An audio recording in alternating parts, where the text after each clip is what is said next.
अभी आगे देखना, छोटा सा वीडियो बताया, ज्यादा लंबा नहीं है। उस भविष्यवाणी में क्या बताया गया है जय गुरुदेव के द्वारा कि उस समय क्या होगा, कैसे तांडव मचेगा। आदमी सोचेगा कोई आदमी दिख जाए तो उसको काट के खा जाऊं, अन्न का दाना नहीं बचेगा, अन्न का दाना।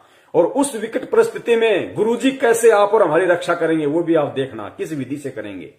हमें भूखा नहीं मरने देंगे परमात्मा, किस विधि से और किनकी करेंगे वो भी आप देखना आगे वीडियो में। तो वो किला एकमात्र परम पूज्य सतगुरु रामपाल जी महाराज जी हैं। और जो व्यक्ति ये वीडियो देख रहे हो और अपना बचाव चाहते हो समय रहते, तो उन फर्जी नामदान केंद्रों पे जाके नाम दीक्षा मत लेना भैया, उल्टे मरोगे, उल्टे फंसोगे। सीधा सा उपाय है, सत्संग सुनो पहले।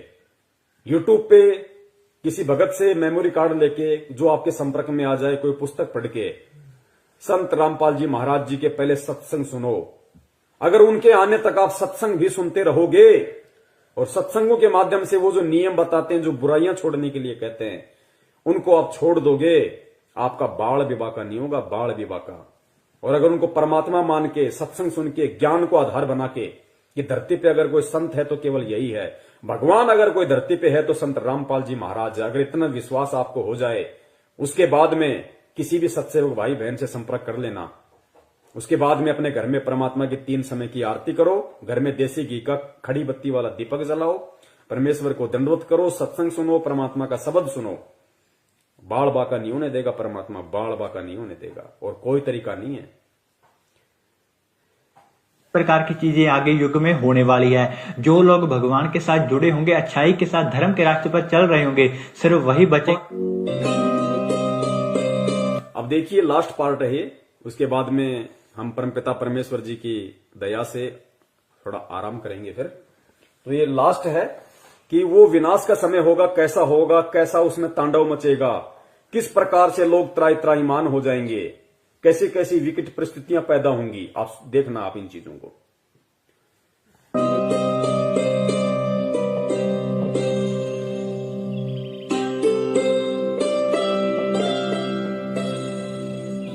मैं सिर्फ बताता जाऊंगा, आपने सुनते जाना है।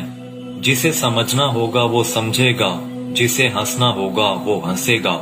लेकिन दोनों ही स्थितियों में ईश्वर का कार्य होता रहेगा, क्योंकि वो समय आ गया है कि जब स्वयं परमात्मा अपनी रूहों को वापस ले जाएगा अपने जहान में। हिंदू, मुस्लिम, सिख, ईसाई हर धर्म को मानने वाले यह जानते हैं कि उनके इष्ट ने फिर से इस मृत्यु लोक में आने की भविष्यवाणी कर रखी है। कलयुग में कलयुग जाएगा, कलयुग में सतयुग आएगा। पाप और अधर्म को चरम तक पहुंचाने में कामयाब मनुष्य ने बहुत ही जल्द अपने विनाश की राह तय कर ली है, और जो पाप और अधर्म का चरम कलयुग के अंतिम चरण में होना चाहिए था, वो इंसान ने अभी ही हासिल कर लिया है। लेकिन अधर्म के विनाश के लिए हर युग में कोई न कोई महाभारत होती जरूर है। जब परिवर्तन होना होता है उस बीच संधि काल होता है, और संधि काल में ईश्वर प्रकट होते हैं और पाप और अधर्म का विनाश कर डालते हैं। देखो ये जगत वाले ये कह रहे हैं जब संधि काल का समय होता है, जब युग परिवर्तन होता है तो परमात्मा खुद प्रकट होते हैं, खुद प्रकट। सुनो इन बातों को। भारत होती जरूर है। जब परिवर्तन होना होता है उस बीच संधि काल होता है, और संधि काल में ईश्वर प्रकट होते हैं और पाप और अधर्म का विनाश कर डालते हैं।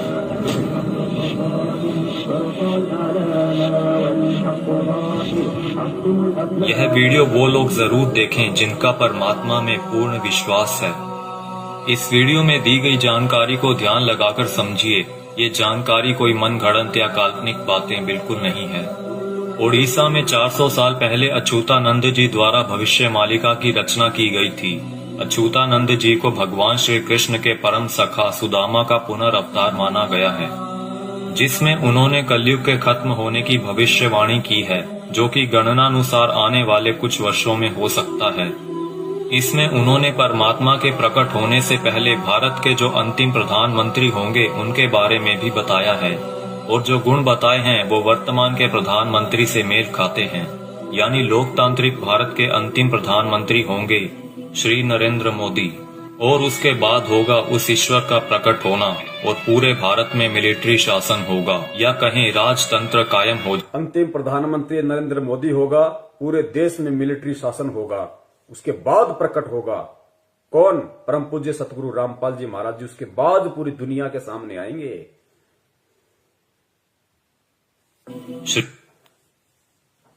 इसमें उन्होंने परमात्मा के प्रकट होने से पहले भारत के जो अंतिम प्रधानमंत्री होंगे उनके बारे में भी बताया है, और जो गुण बताए हैं वो वर्तमान के प्रधानमंत्री से मेल खाते हैं।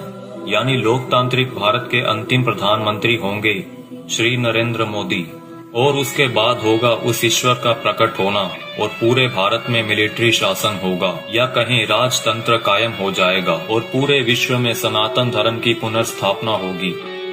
हम बहुत ही भाग्यशाली हैं जो इस समय में जी रहे हैं जब इतिहास लिखा जाएगा और हमें उस दिव्य पुरुष परमात्मा को साक्षात देखने का मौका भी मिल सकता है। पद्म पुराण के छठे खंड में 71वें सेट पर श्लोक नंबर 279 से 282 में बताया गया है कि वो दुष्टों का विनाश करेंगे, पृथ्वी की हुई दुर्गति को ठीक करेंगे, अपनी सेना द्वारा ईश्वरीय नियमों को स्थापित करेंगे। वो पूरी दुनिया के एकमात्र शासक होंगे जिन पर किसी का नियंत्रण नहीं होगा, यानी कि वो सबसे ऊपर होंगे। वो पूरी दुनिया पर धर्म की विजय पताका फहराएंगे और पूरे विश्व के लिए पूजनीय होंगे। जब वो सामने आएंगे तो देश में इमरजेंसी लागू होगी। पूरी दुनिया के टीवी चैनल्स के जरिए सभी लोग उन्हें जान जाएंगे। उनकी सेना होगी, एडमिनिस्ट्रेशन होगी और उनके समाज सेवी मनुष्य भी होंगे। फ्रांसीसी भविष्यवक्ता माइकल द नॉस्ट्रेदामस की भविष्यवाणियों पर पूरी दुनिया के लोग यकीन रखते हैं, क्योंकि वो हमेशा सच साबित होती रही हैं। जिसमें उन्होंने 2020 को एक बहुत ही हिंसक साल बताया है, जहां दुनिया के बड़े बड़े देशों में गृह युद्ध के हालात होंगे। 2020 में ही सदी का सबसे बड़ा आर्थिक संकट भी आएगा। इसी समय में लोग काफी जागरूक हो चुके होंगे और लोगों में एक तरह का आध्यात्मिक झुकाव देखने को मिलेगा। नॉस्ट्रेदामस की ये सभी भविष्यवाणियां सेंचुरी नामक पुस्तक में दर्ज हैं। उनकी भविष्यवाणियों में कुछ भविष्यवाणियां ये भी हैं, जल्द ही दुनिया का तारनहार जन्म लेगा। वो एक ऐसे देश में जन्म लेगा जिसका नाम किसी समुद्र के नाम से जुड़ा होगा। आप जानते ही हैं कि पूरे विश्व में प्राचीन समय से ही भारत ही एक ऐसा देश है जिसका नाम एक समुद्र के नाम से जुड़ा है, हिंद महासागर। आगे नॉस्ट्रेदामस लिखते हैं, मैं उसे जब जब देखता हूँ मेरा सर सजदे में झुक जाता है। वो दुनिया को ऐसा ज्ञान बताएगा जो आज तक किसी ने नहीं दिया होगा। स्वयं को ज्ञानी विद्वान कहलाने वाले सभी उसके समक्ष नतमस्तक होंगे। वो सभी आत्माओं को वापस अपने देश ले जाएगा। माना जाता है कि ईश्वर के अवतार का प्रकट होना वैश्विक त्रासदी के समय में होगा। आज चारों ओर डर और हिंसा का माहौल है। तरह तरह की आपदाएं नित्य प्रतिदिन आती रहती हैं और आने वाला समय भी पता नहीं क्या लेकर आ रहा है। क्या यह वैश्विक त्रासदी का समय नहीं है? मनुष्य बहुत ही छोटा हो जाएगा और उसके सभी अस्त्र शस्त्र निष्फल हो जाएंगे। आज मनुष्य में नैतिक चारित्रिक गुणों का पतन होता जा रहा है और वर्तमान समय में चल रही महामारी के लिए मनुष्य के सभी प्रयास भी निष्फल हो चुके हैं। कई सौ वर्ष पहले हुए संत सूरदास और संत रविदास जी ने भी उस अवतार के लिए भविष्यवाणियां कर रखी हैं, जिनके ऊपर हमने अलग से वीडियो बना रखी है।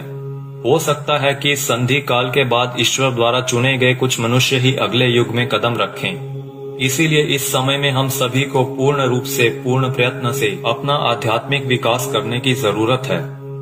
लेकिन अभी आपने मथुरा के संत तुलसीदास जी की भविष्यवाणियों के बारे में तो सुना ही नहीं, जिन्होंने सन 1971 से लेकर आगे के कई सालों तक अपनी शाकाहारी पत्रिका के माध्यम से आने वाले समय के लिए बहुत सारी भविष्यवाणियां कर लोगों को जागरूक किया है। सतयुग एक दिन में नहीं आता। ऐसा नहीं होगा कि आप सुबह उठेंगे और चारों तरफ देखेंगे कि सतयुग आ चुका है। युग परिवर्तन का एक लंबा काल खंड होता है। युग परिवर्तन की बेला का एक बहुत बड़ा संक्रमण काल होता है। जब युग बदलता है, एक युग जाता है और दूसरा आता है। तब जहां दो युगों की टक्कर होती है, महाविनाश होता है। चारों तरफ त्राहिमाम मचेगा। बहुत अकाल मौतें हों। पुण्यात्माओं, कैसी परिस्थितियां होंगी गुरुदेव के जेल से बाहर आने से पहले? ये बाहर आने से पहले की बातें हो रही है सारी। गुरुदेव के जेल से बाहर आने से पहले कैसी परिस्थितियां होंगी, कैसा भयंकर विनाशकारी समय होगा, और विनाशकारी समय में कौन बचेगा, किस प्रकार परमात्मा उसको बचाएंगे, सुनना ध्यान से। और ये जगत वाले कह रहे हैं, वीडियो बनाने वाले, कि अगर हमें वो सतयुग देखना है तो हमने अपनी भक्ति को बढ़ा देना चाहिए, अपना आध्यात्मिक विकास करने की शुरुआत कर देनी चाहिए। है जब युग बदलता है, एक युग जाता है और दूसरा आता है, तब जहां दो युगों की टक्कर होती है, महाविनाश होता है। चारों तरफ त्राही माम मचेगा, बहुत अकाल मौतें होंगी। लोग कीड़े मकोड़ों की तरह मरेंगे, लाशें पड़ी सड़ेंगी, उनको उठाने वाले नहीं मिलेंगे, कौन किसको उठाएगा। अब देखना, जो भगत भाई बहन 50 गज के प्लाट के लिए मारामारी करते हैं ना बिना ज्ञान के, बना लो, उधार ले लो, ये ले लो, वो कर लो, गुरुजी ने मुझे क्या मुझे लाभ दे दिया, मेरा कोई प्लाट नहीं बन पाया, मेरी कोई नौकरी नहीं लग रही, ये हो गया, फलाना हो गया, बिना ज्ञान के जो त्रुटियां निकालते रहते हैं। सुनो, आने वाले समय में क्या होगा, ये दुनिया के प्लाट खाली पड़े रहेंगे, जाके बस जाना किसी में भी। काल होता है जब युग बदलता है, एक युग जाता है और दूसरा आता है, तब जहां दो युगों की टक्कर होती है, महाविनाश होता है। चारों तरफ त्राही माम मचेगा, बहुत अकाल मौतें होंगी। लोग कीड़े मकोड़ों की तरह मरेंगे, लाशें पड़ी सड़ेंगी, उनको उठाने वाले नहीं मिलेंगे, कौन किसको उठाएगा। बच्चा, आज आप मुट्ठी भर पैसे लेकर जाते हो और बोरा भरकर अनाज लाते हो। आप बोरा भरकर नोट ले जाओगे, लेकिन मुट्ठी भर अनाज नहीं मिलेगा, अन्न का दाना नहीं मिलेगा। नाली में पड़े रोटी के टुकड़े को देखकर सोचोगे कि उठाकर खा लिया जाए। ऐसा अन्न का दाना नहीं मिलेगा, नाली में पड़े हुए रोटी के टुकड़े को देखकर सोचोगे कि खा लिया जाए, वरना मरेंगे। उस समय में परमात्मा क्या करेगा अपने भगत के साथ, जो वर्तमान में उनको परमात्मा मान के मर्यादा में रह के भक्ति कर रहा होगा। आगे देखना, कौन किसको उठाएगा। बच्चा, आज आप मुट्ठी भर पैसे लेकर जाते हो और बोरा भरकर अनाज लाते हो। आप बोरा भरकर नोट ले जाओगे, लेकिन मुट्ठी भर अनाज नहीं मिलेगा, अन्न का दाना नहीं मिलेगा। नाली में पड़े रोटी के टुकड़े को देखकर सोचोगे कि उठाकर खा लिया जाए। ऐसा भयावह वक्त आएगा कि एक इंसान दूसरे इंसान को देखकर सोचेगा कि कब मौका मिले तो उसको काट कर खा जाऊं। भाई भाई आपस में जान के दुश्मन बन जाएंगे। परिवार में झगड़ा झंझट, जाति जाति में झगड़े, समाजों में भीषण टकराव होंगे। मुल्क जाति में झगड़े, समाज में भीषण टकराव। दास ने बहुत समय पहले परमात्मा की दी हुई बुद्धि से एक पंपलेट बनाया था कि ये जो हिंदुस्तान में जो ये जगह जगह जो ये संगठन पैदा हो रहे हैं, हिंदू सेना, हिंदू युवा वाहिनी, राजपूत करणी सेना, भीम सेना, शिव सेना, बजरंग दल, ये बारूद के बम हैं, ये फटेंगे आने वाले समय में। आपस में ये जो कह रहे हैं ना कि जाति जाति की दुश्मन हो जाएगी, समाज एक दूसरे के दुश्मन हो जाएंगे, ये बारूद के बम हैं जो तैयार हो रहे हैं। सरेआम तलवारें और बंदूकें लहराते हैं कि हमारा भगवा, हमारा ये, हमारा वो। ये देखना, ये त्राई मान मचेगा, गृह युद्ध। का मिले तो उसको काट कर खा जाऊं। भाई भाई आपस में जान के दुश्मन बन जाएंगे। परिवार में झगड़ा झंझट, जाति जाति में झगड़े, समाजों में भीषण टकराव होंगे। मुल्क आपस में टकरा जाएंगे, बहुत जनहानि होगी। इतने लोग मारे जाएंगे कि 15-15 कोस पर दिए जलते दिखाई देंगे। दूर तक मकान खाली पड़े रहेंगे, उनमें रहने वाला कोई नहीं मिलेगा।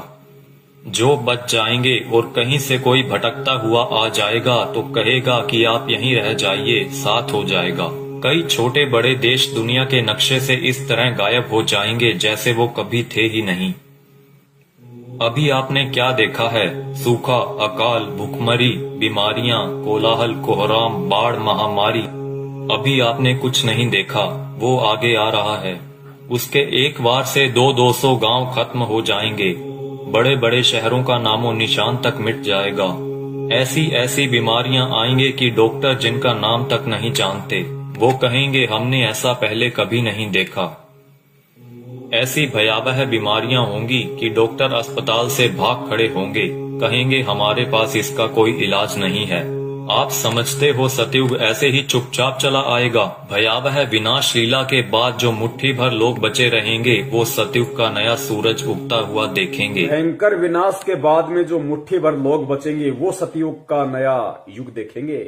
वो पुण्यात्माएं होंगी जो भक्ति करेंगी, जो गुरु जी के चरणों में लगी रहेंगी, जो किसी भी पाखंडी नकली गुरु धर्म गुरु के कहने पे उनकी वाणियों का उल्टा सीधा अर्थ बता बता के पाखंडी, जैसे वो मदन पंथ में कौन है वो नालायक, ऐसे लोगों के कहने से, उनके बहकाव में आने से जो अपने गुरु के प्रति अपनी श्रद्धा को खत्म कर देंगे, विश्वास को खत्म कर देंगे, शक और शंका की दृष्टि से अपने गुरु को देखने लगेंगे, भक्ति और ज्ञान को देखने लगेंगे, वो आने वाले सतयुग का स्वागत नहीं करेंगे, वो नहीं बचेंगे उस समय तक।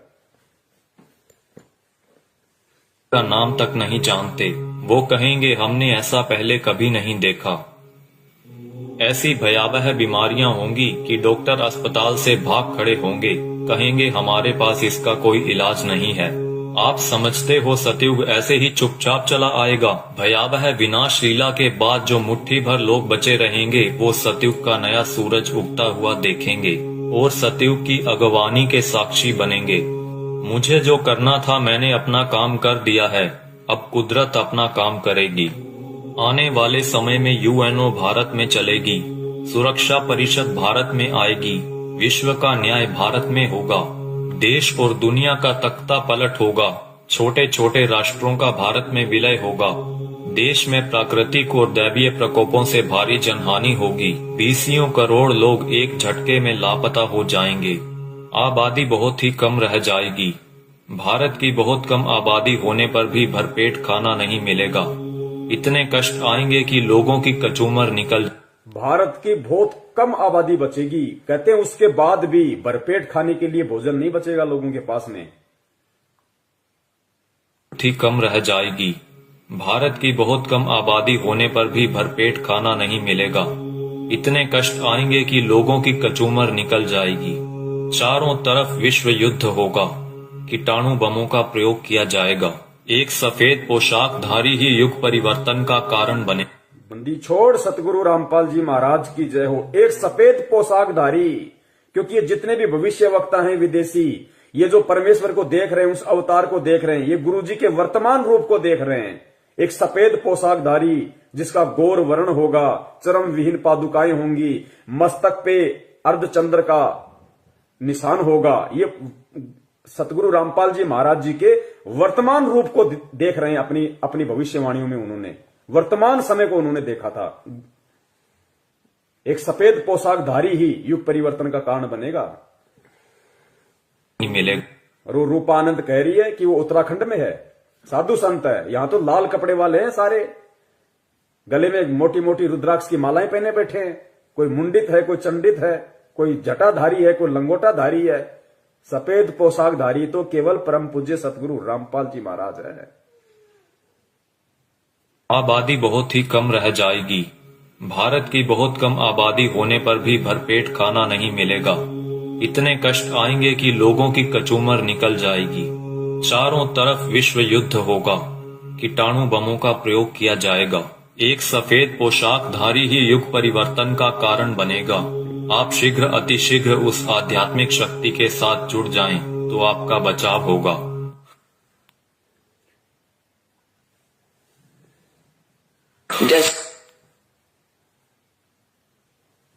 तो पुण्यात्माओं, सुना आपने किस तरीके का तांडव अभी मचना बाकी है, और उस तांडव में किस प्रकार से विकट परिस्थितियां देश और दुनिया के सामने पैदा होंगी, और उन विकट परिस्थितियों में कौन और किस तरह के व्यक्ति ही बच पाएंगे। ये भविष्य वक्ता हैं, ये जय गुरुदेव जी हैं। अगर इनकी भविष्यवाणियां सच ना हो तो गुरुदेव कभी भी इनकी भविष्यवाणी का जिक्र नहीं करते। ये सत्य हैं, ये होके रहेगा, क्योंकि दुनिया ने ज्ञान से भगवान को नहीं पहचाना। अब दुनिया को ठोकर लगेंगी तो दुनिया भगवान को पहचानेगी। भारत की बहुत कम आबादी रह जाएगी, उसके बाद भी भरपेट भोजन नहीं मिलेगा। दाने दाने को लोग तरस जाएंगे, दाने दाने को। और नाली में, गंदी नाली में अगर कोई रोटी का टुकड़ा किसी को दिख जाएगा तो सोचेगा खा ले उठा के। ऐसी विकट परिस्थितियां पैदा होना बाकी हैं और हम कर रहे हैं राजनीति। कभी बीजेपी को वोट, कभी कांग्रेस को वोट, कभी आरक्षणबाजी, कभी जाटों के आरक्षण में जाओ, माता बहनों को लेके जाओ, गुंडों की सीबीआई जांच कराओ। मस्ती सूझ रही है, मौज हो रही है। अभी देखना आगे चल के क्या बनेगा। भले तुम भगत हो, भगत वो है जो मर्यादाओं में रहता है, परमेश्वर को परमेश्वर मानता है। तो वो जो विनाशकारी जो समय जो बताया है भविष्य वक्ताओं ने कि दाने दाने को लोग तरस जाएंगे, ना कोई काम होगा, ना कोई धंधा होगा, ना कोई खेती होगी, कुछ नहीं होगा। उस समय जो लोग बचे होंगे वो भी भुखमरी के शिकार होंगे, दाने दाने को तरसेंगे। गंदी नाली में रोटी का टुकड़ा होगा, सोचे खा लो। तो पुण्यात्माओं, उस समय में वो परमपिता परमेश्वर, वो बंदी छोड़ सतगुरु रामपाल जी महाराज जो अवतारी पुरुष है, महापुरुष है, तारणहार है, वो किन आत्माओं की रक्षा करेगा और किस तरह से रक्षा करेगा। वो उन आत्माओं की रक्षा करेगा जो परमेश्वर को परमेश्वर मानेंगी, जो उन्हें मुक्ति दाता मानेंगी, हृदय से, आत्मा से, जुबान से नहीं। और घर में अन्न का दाना ना होने पर भी वो परमात्मा किस तरीके से अपने बच्चों की रक्षा करेगा। पुण्यात्माओं, सबसे बड़ा भविष्य वक्ता परमात्मा होता है जो आज धरती पे संत रामपाल जी के रूप में है। लेकिन परमात्मा स्पष्ट रूप से जिक्र नहीं करते, परमात्मा संकेत कर देते हैं। तो आने वाले जो समय है भयंकर, आप और हमारे रहते सहते जो समय आएगा, उस समय के लिए परमात्मा ने कई बार सत्संगों में संकेत किया है और इशारा कर दिया परमात्मा ने कि पुण्यात्माओं, किस प्रकार भगवान तुम्हारे साथ में रहेगा, चिंता मत करना, घबराना मत, मैं सदा तुम्हारे पास में रहूंगा। किस प्रकार दया करेगा परमात्मा, इस वीडियो को सुनिए पुण्यात्माओं और परमेश्वर के चरणों में नतमस्तक हो जाओ। कभी सपने में भी मत सोचना किसी और नालायक की तरफ, किसी साधु संत महंत पाखंडी की तरफ, किसी अन्य संत पंथ की तरफ जाने की सौपन में भी मत सोचना, वरना पतिव्रता धर्म से डिग जाओगे। फिर रक्षा करने वाला इस भगवान के अलावा दुनिया में कोई नहीं है। उस विनाश के समय में, उस संघर्ष के समय में परमात्मा उसी आत्मा के साथ रहेगा जो वर्तमान के संघर्ष में परमात्मा के चरणों में पड़ा रहेगा। काल हमें जो तोड़ने की कोशिश कर रहा है, जीव आत्माओं को डिगाने की कोशिश कर रहा है हर तरीके से, सतलोक आश्रम मैनेजमेंट हरियाणा के द्वारा नित नए पीले पीले पर्चे निकाल के ज्ञान विरुद्ध आदेश दे दे के हराम की कमाई, राजनीतियां करवा के, आरक्षणबाजी करवा के, ये काल की चाल है। ये उस विनाशकारी समय में आपकी रक्षा ना हो उसके लिए आपको तोड़ रहा है। आप सोच रहे हो हम गुरुजी के शरण में हैं, आप कांग्रेस को, बीजेपी को वोट दे रहे हो भगत होके, आरक्षणबाजी कर रहे हो, कुपात्रों को दान दे रहे हो, ये कोऑर्डिनेटर भक्तों की लड़कियां ले लेके भाग रहे शादीशुदा होने के बाद, इनको दान दे रहे हो, ये भगोड़ों को दान दे रहे हो, गुरुजी के कलयुगी झूठे मक्कार परिवार को, बेटा बेटी, उनकी पत्नी को आप दान दे रहे हो। ये उस विनाशकारी समय में आप अपनी गर्दन पे तलवार रख रहे हो। दान सुपात्र को दिया जाता, कुपात्र को नहीं। मर्यादाओं से दूर हो रहे हो आप। ये रोहतक मुंड का जिंद दीवानी हरियाणा में जो ढोंग कर रखा है इन लोगों ने, आदरणीय गरीबदास जी महाराज जी के पाठ प्रकाश का 150 दिन से ये लोग धन प्राप्ति के लिए जो ड्रामा कर रखा है, तुम सोच रहे हो हमें पुण्य मिलेंगे। गुरुदेव कहते हैं तुम करत हो पुण्य होत है पापम, तुम पुण्य समझ के कर रहे हो लेकिन अज्ञानता में तुम पाप के भागी बन रहे हो। बचाव नहीं होगा तो किनका बचाव होगा उस समय और कैसे बचाव होगा? बचाव उनका जो मर्यादाओं में रह के परमेश्वर को परमेश्वर मान के भक्ति करेंगे, जो उनका जन्मदिन नहीं मनाएंगे, उनका बौद्ध दिवस नहीं मनाएंगे, उनके नाम पे किसी भी राजनीतिक दल के चमचे बन के नहीं रह जाएंगे। उनकी परमात्मा रक्षा करेगा जो वर्तमान के संघर्ष के समय को झेल लेगा। काल एक तरफ मैनेजमेंट के माध्यम से संगत को तोड़ने की पूरी कोशिश कर रहा है, दूसरी तरफ नकली संतों को, पाखंडियों को खड़ा कर रहा है गुरुदेव के वचनों में, वाणियों में मीन में कर करके, और गुरुदेव से आत्माओं का विश्वास तोड़ने की कोशिश कर रहे हैं। परमेश्वर कहते हैं बीजक की बाता कहें बीजक नाही हाथ, पृथ्वी डुबोवन उतरे कर कर मीठी बात। उनके मीठे मीठे श्लोक सुन के, उनकी बातें सुन के हम सोचते हैं कि वहां मूल ज्ञान है, वहां पवित्र ज्ञान है, वहां ये है, वहां वो है। महीने 2 महीने जाते हो फिर गधे की तरह मुंह लटका के वापस आते हो। भगवान से दूर हो गए ना इधर के ना उधर के, धोबी के कुत्ते वाली हालत हो जाती है तुम्हारी। काल ऐसा करके छोड़ देता है। तो इस वर्तमान के संघर्ष के समय में जो संघर्षशील रहेगा, जो न टूटेगा, न डिगेगा, न झुकेगा, न मुड़ेगा, भगवान को सिर सौंप दिया तो सौंप दिया, उस आत्मा की परमात्मा फिर उस संघर्ष के समय रक्षा करेगा, जो आज उस परमात्मा के लिए संघर्ष कर रहा होगा। और किस प्रकार परमात्मा रक्षा करेगा? भक्तिहीन प्राणी और जो भगत आज मर्यादाओं में नहीं है, जो परमेश्वर को परमेश्वर नहीं मान रहे, उनकी स्थिति होगी उस समय कि गंदी नाली में अगर रोटी का टुकड़ा भी मिल जाए तो खाने को मजबूर होंगे। और जो भगत होंगे, जो सत्सेवक होंगे, सच्चे सेवक होंगे परमात्मा के, उनकी परमात्मा कैसे रक्षा करेगा? सुनो गुरुदेव के मुख कमल से। जैसे दास बार बार आपको कथा सुनाता है कि जिस समय परमात्मा के नाम से झूठी चिट्ठी लिख दी थी कबीर जी के नाम से, और 18 लाख प्राणी साधु संत आगे थे। वो साधु संत कौन थे? घर छोड़कर जंगलों में अपने गुरुओं के पास भक्ति के लिए, भगवान के लिए भटक रहे थे। वो उनकी विशेष प्यारी आत्मा थी।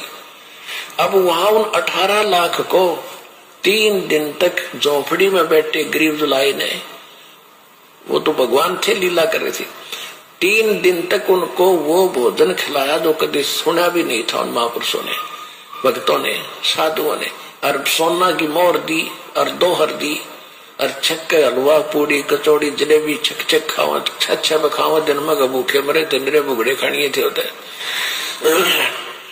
तो उनके लिए जब ये लीला कर दी, पृथ्वी का को माल भी नहीं था, सतलोक से ला दिया जाता ने। पृथ्वी का माल नहीं था, काशी का भंडारा किया परमेश्वर ने, 18 लाख को खिलाया दिन में 4-4 बार। इस पृथ्वी लोक का नहीं था, वो सतलोक से लाए थे परमात्मा। और फिर आगे देखना पुण्यात्माओं, किस प्रकार उस विनाश के समय में जब ऐसी संकट पैदा होगा, ऐसी विकट परिस्थितियां पैदा हो जाएंगी, क्योंकि गुरुदेव तो परमेश्वर है, अंतर्यामी है, उनको तो पता है उस विनाश के समय का। उस समय का थोड़ा सा जिक्र परमेश्वर ने किस प्रकार किया कि बच्चों, तुम्हारे घर में अगर 2 दाने भी होंगे तो परमात्मा क्या करेगा, फिर देखना। उसको कहते हैं भक्ति का प्रतिफल। मेरे बुगड़े खानिए थे होता है। तो उनके लिए जब ये लीला कर दी, पृथ्वी का को माल भी नहीं था, सतलोक से ला दिया जाता ने। तो आने वाले समय में जैसे जनसंख्या बढ़ रही है, 100 वर्ष के बाद क्या खाएंगे ये, अगर ये माहौल नहीं बदलाते? फिर भगवान व्यवस्था करेगा। आपके घर में 2 दाने होंगे, तड़के भरा पाओगा मटका, पिप्पा भरा पाओ। आपके घर में 2 दाने होंगे ना, 2 दाने। तो परमात्मा कहते हैं भक्तिहीन प्राणियों की तरह मैं तुम्हें गंदी नाले में पड़ा हुआ रोटी का टुकड़ा नहीं खाने दूंगा। बच्चों, तुम्हारे घर में अगर 2 अन्न के दाने भी होंगे रात को, तो सुबह तुम्हारे उठने से पहले परमात्मा उस मटके को अनाज से भर देगा। ऐसी रक्षा करेगा परमेश्वर अपनी आत्माओं की। इसलिए हमारे को विश्वास होना चाहिए दृढ़ अटल कि धरती पे अगर भगवान है तो संत रामपाल जी महाराज है, उनके अलावा कोई पुरुष नहीं है। बंदी छोड़ सतगुरु रामपाल जी महाराज की जय। पीका को माल भी नहीं था, सतलोक से ला दिया जाता ने। तो आने वाले समय में जैसे जनसंख्या बढ़ रही है, 100 वर्ष के बाद क्या खाएंगे ये, अगर ये माहौल नहीं बदलाते? फिर भगवान व्यवस्था करेगा। आपके घर में फिर भगवान व्यवस्था करेगा। आज हम जो काम धंधा कर रहे हैं, 2 के 4 कर रहे हैं, हम जो अपना दिमाग चला रहे हैं कि हम कर रहे हैं तो खा रहे हैं, ये सब फेल हो जाएंगे। आज भी परमात्मा दे रहा है, आज भी परमात्मा ही करवा रहा है। कैसे करेगा परमात्मा, देखना। माहौल नहीं बदलाते, फिर भगवान व्यवस्था करेगा। आपके घर में 2 दाने होंगे, तड़के भरा पाओगा मटका, पिप्पा भरा पाओगा आटेगा।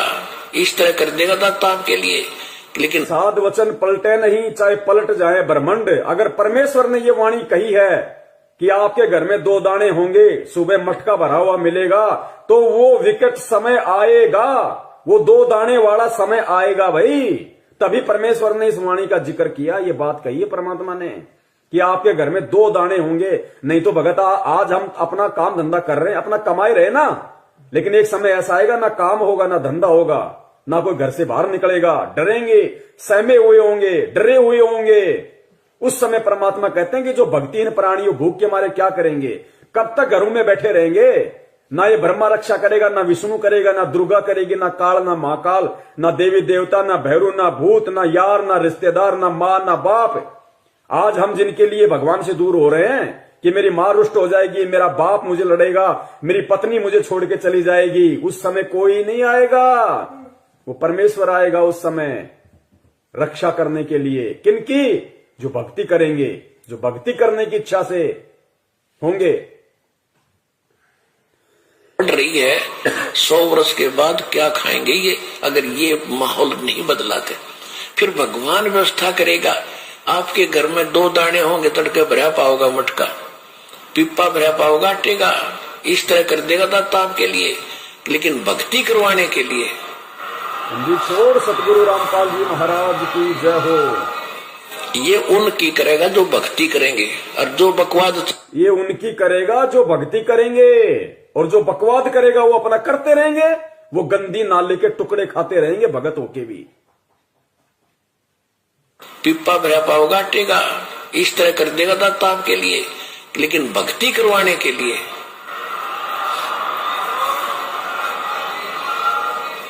ये उनकी करेगा जो भक्ति करेंगे, और जो बकवाद चाहोगे वो अपना करते रहियो।